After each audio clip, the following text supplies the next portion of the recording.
আগামীকাল রাতের ঘটনা কি আপনার এখনো জানা আছে? পদ্মা নদীর দৌলতিয়া ফেরিঘাটে একটি যাত্রীবাহী বাস নিয়ন্ত্রণ হারিয়ে সোজা নদীর বুকে পড়ে গেছে। এই ঘটনাটা ভিডিওর মাধ্যমে হয়তো অনেকেই দেখেছেন, অনেকের কাছে পৌঁছে গেছে। এই ঘটনাটা শুনতে একটা সাধারণ দুর্ঘটনা খবর মনে হলেও এর ভিতরে লুকিয়ে আছে এমন এক ভয়াবহ বাস্তবতা যা জানলে আপনার শরীর শিউরে উঠবে। আমি ঘটনাটা বিভিন্ন সংবাদের মাধ্যমে বহুবার দেখেছি, পর্যবেক্ষণ করেছি। আর একটা বিষয় আমাকে ভীষণভাবে নাড়া দিয়েছে। আমার মনে হলো যে এই বিষয়ে একটা ভিডিও করা দরকার। আশা করছি আপনারাও আমার সাথে একমত হবেন ইনশাআল্লাহ।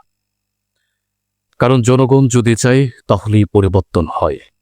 আপনারা যদি চান তাহলে পরিবর্তন নিশ্চিত ইনশাআল্লাহ।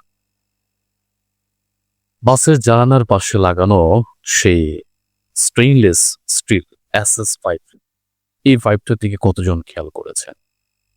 একবার ভাবুন, বাসটা পানিতে পড়ার পর মুহূর্তেই চারিদিকে পানি ঢুকতে শুরু করেছে। স্বাভাবিক, ভিতরে থাকা যাত্রীরা দিশেহারা, চারিদিকে শুধু চিৎকার, বাঁচাও বাঁচাও।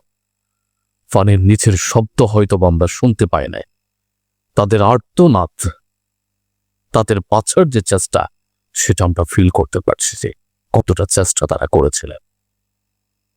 এই চেষ্টার ভিতরে মানুষ তখন জানালার দিকে ছুটছে, কারণ তখন জানালায় তাদের শেষ ভরসা ছিল। কিন্তু সেই জানালার সামনে বাধা হয়ে দাঁড়িয়ে আছে একটা শক্ত লোহার পাইপ। ঘটনাটা আমরা সবাই দেখেছি, ভিডিওর মাধ্যমে সবাই দেখেছি, ঘন্টার পর ঘন্টা লাইভ দেখেছি, কিন্তু এই বিষয়টা আমরা কেউ অনুধাবন করিনি। আশা করছি এখন আপনি আমার সাথে একমত হবেন। এই পাইপের কারণে কেউ বের হতে পারেনি, বরং বের হতে গিয়ে আটকে যাচ্ছে এবং কাউকে ধাক্কা দিচ্ছে। কেউ শেষবারের মতো শ্বাস নেওয়ার চেষ্টা করছে, কিন্তু যেটা হওয়ার কথা ছিল জীবনের রাস্তা, সেটা হয়ে গেল মৃত্যুর ফাঁদ। সবচেয়ে কষ্টের বিষয় হলো এই পাইপটা কোনো নিরাপত্তার জন্য না, একটা পর্দা ঝুলানোর জন্য।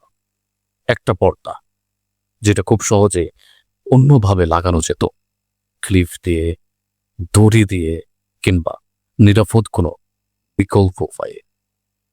ক্লিপ দিয়ে যদি লাগাতো তাহলে টান দিলে ছুটে যেত, দড়ি দিয়ে লাগালে সেটা ছিঁড়ে ফেলার জন্য মানুষের ততটুকু শক্তি তো আছে, টান দিলে ছিঁড়ে যেত, মানুষ খুব সহজে জানালা দিয়ে তাদের নিজেদের জীবন রক্ষা করতে পারত, বেরিয়ে আসতে পারত। কিন্তু আমরা কি করেছি? একটা পর্দার জন্য মানুষের বাঁচার পথটাই বন্ধ করে দিয়েছে। গতকালকের সেই দুর্ঘটনায় হয়তো অনেকেই বেঁচে যেতে পারতেন, হয়তো আরো কিছু পরিবার আজ তাদের প্রিয় মানুষটাকে ফিরে পেত, কিন্তু একটা ছোট্ট অবহেলা, একটা লোহার পাইপ তাদের শেষ আশাটুকু কেড়ে নিয়েছে। আমার মতে এটা শুধু দুর্ঘটনা না, এটা আমাদের অবহেলার নির্মম ফল। আমি আশা করছি আমরা তীব্র প্রতিবাদ জানাই এবং জোর দাবি করছি অবিলম্বে বাসের জানালার পাশ থেকে এই ধরনের SS5 সরিয়ে ফেলা হোক।